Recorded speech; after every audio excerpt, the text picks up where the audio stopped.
नमस्कार मित्रांनो, Arya academy YouTube चॅनलवर सर्वांचं स्वागत आहे.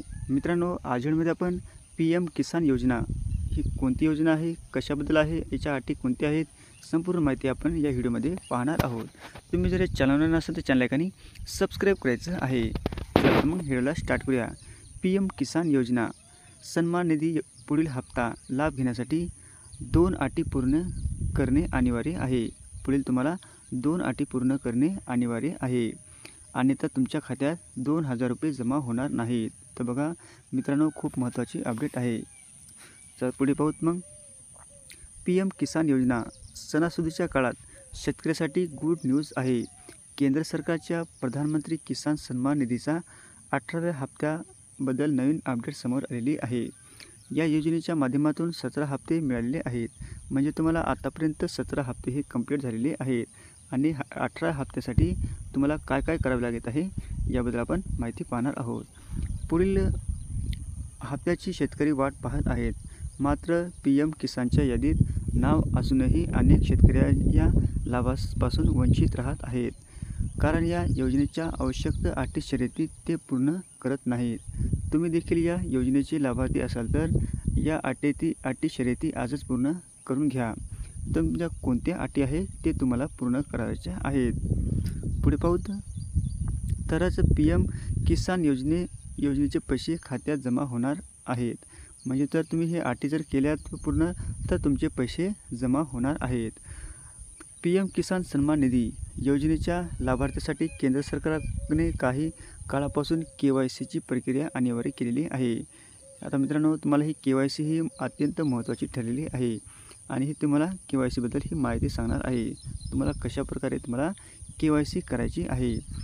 यासोबतच आपल्या जमिनीचे व्हेरिफिकेशन करणे देखील अनिवार्य करण्यात आलेले आहे.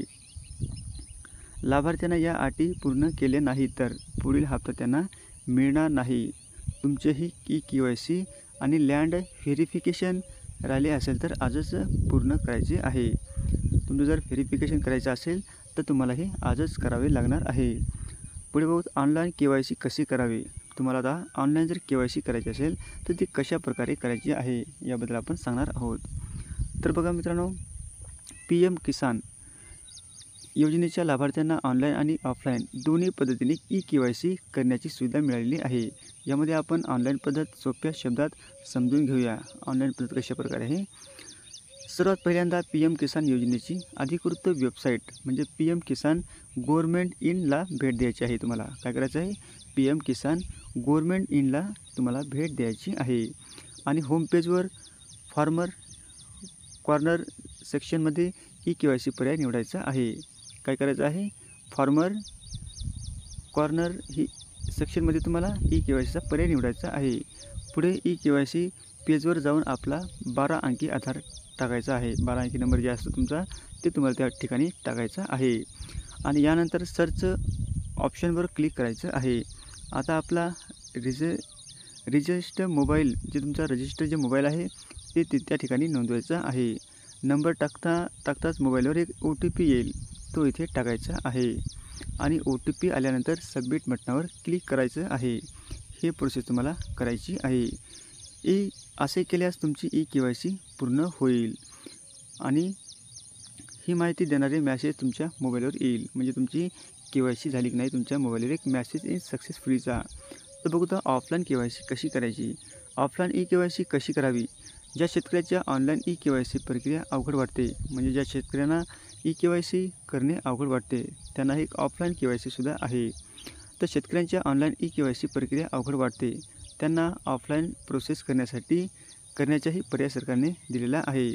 यासाठी तुम्हाला जवळच्या कॉमन सर्व्हिस सेंटरवर जाऊन KYC पूर्ण करावी लागेल. यासाठी तुम्हाला काही शुल्क द्यावे लागेल. KYC प्रक्रिया पूर्ण करताना तुमचे बँक खाते आधारला लिंक असणे आवश्यक आहे.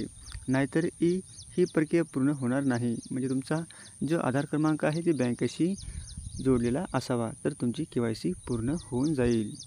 तर पुढे बघा, PM किसानचा 18व्या हप्ता कधी मिळणार आहे. हा महत्त्वाचा पॉईंट आहे मित्रांनो. म्हणजे तुमचा PM किसानचा 18वा हप्ता कधी मिळणार आहे. मोदी सरकारने 2019मध्ये PM किसान सन्मान निधी ही योजना सुरू केलेली आहे, म्हणजे 2019मध्ये ही योजना चालू केलेली आहे. आणि सन्मान निधी या महत्त्वाकांक्षी योजनेची सुरुवात केलेली आहे. या योजनेच्या माध्यमातून अल्पभूधारक शेतकऱ्यांना वार्षिक 6,000 रुपये मिळतात. म्हणजे अल्पभूधारक म्हणजे 5 एकराच्या कमी जे क्षेत्र आहे त्यांना अल्पभूधारक असे म्हटले जाते. PM किसान निधीचे आतापर्यंत 17 हप्ते तुम्हाला मिळालेले आहेत. आता 18व्या हप्त्याची शेतकरी वाट पाहत आहेत. म्हणजे तुम्हाला ही अत्यंत एक महत्त्वाची आहे की तुम्हाला या दसऱ्याच्या जवळपास तुम्हाला 18व्या हप्ता देण्यास सरकार सक्षम आहे. शेतकरी वाट पाहत आहे. मीडिया रिपोर्टनुसार पुढील हप्ता ऑक्टोबर. बघा, ऑक्टोबरमध्ये तुम्हाला याच्यामध्ये ऑक्टोबरमध्ये तुम्हाला ही तारीख दिलेली आहे. म्हणजे ऑक्टोबरमध्ये दसरा किंवा दिवाळीच्या आसपास तुम्हाला 18 हप्ता मिळून जाईल. तर ही खूप महत्त्वाची अपडेट आहे मित्रांनो. आता बघा, PM किसान योजनेचा 18वा हप्ता लवकरच ऑक्टोबर महिन्यात शेतकऱ्याच्या खात्यात जमा केला जाणार आहे. बघा, ही अत्यंत महत्त्वाची आहे की तुमच्या खात्यामध्ये ऑक्टोबरमध्ये पैसे पडणार आहेत. काही टेन्शन घ्यायचं नाही. तुम्हाला ही दसरा आणि दिवाळीसाठी खूप चांगल्या मुहूर्तावर तुम्हाला पैसे भेटणार आहेत. या योजनेच्या माध्यमातून वर्षभर 3 वेळा शेतकऱ्याच्या खात्यात पैसे जमा केले जातात. तुमच्या म्हणजे एका वर्षामध्ये 3 वेळा पैसे तुमच्या खात्यावर जमा केले जातात. त्यांनाही आर्थिक हातभार मिळण्यास मदत होते. तुम्हालाही आर्थिक होण्यास मदत होते. म्हणून तुम्हाला या हप्त्याच्या देण्यासाठी तुम्हाला सक्षम सरकार आहे. आणि ही अत्यंत तुमच्यासाठी महत्त्वाची अपडेट होती. तुम्हाला जर व्हिडिओ आवडल्यास लाईक आणि चॅनलला सबस्क्राईब करायचं आहे. भेटत पुढच्या व्हिडिओमध्ये. धन्यवाद.